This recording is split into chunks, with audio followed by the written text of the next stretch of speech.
Great persons, like great empires, leave their mark on history.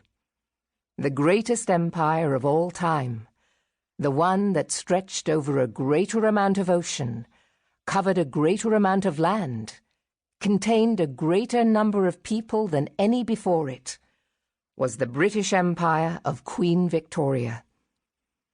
Her superpower left its mark on continents and subcontinents. From Europe to Australia, to India, to America, to Africa, to Asia, from Adelaide to Wellington, Bombay to Rangoon, Ottawa to the Virgin Islands, Alexandria to Zanzibar, Aden to Singapore. The British Navy ruled the seas. British coal fueled the ships and industries. British bankers financed the businesses. British merchants ran the trade. British food fed the stomachs, and British factories clothed the bodies of 1/4 of all human beings who lived and worked and played in every corner of the world. Nothing better exemplified Britain's place at the center of the universe than the very first World's Fair, the great exhibition of 1851, held in London. Along with Queen Victoria, who visited it 40 times, 500,000 people, entrepreneurs, industrialists, landed aristocrats, diplomats, professionals, tradesmen and workers, came on opening day to see the great exhibition of the works of industry of all nations at the new Crystal Palace in Hyde Park. 6 million more people followed, most of them arriving by railway, to walk under the domed glass and along the carpeted hallways, to see goods from countries as nearby as France, Germany, Italy, and Spain, and from as far away as Russia, Persia, Turkey, and China. They saw every imaginable product, and some that were unimaginable.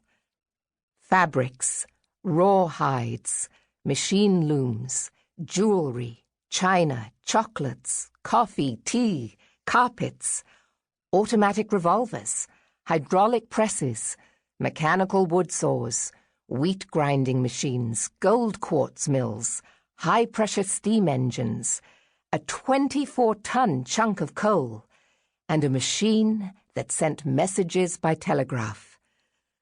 The point of the exhibition, said Prince Albert, who had conceived it, was to show how far mankind had come and to give a direction for future development.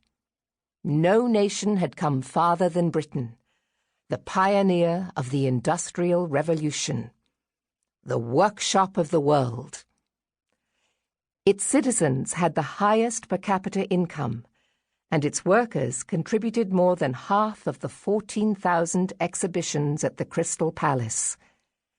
In addition to the products of its colonies, the British booths displayed English cottons from Lancashire, sturdy woolens from Yorkshire, linens from Scotland, edge tools and fancy silver from Birmingham, glass and cutlery from Sheffield, and huge machinery from Northumbria.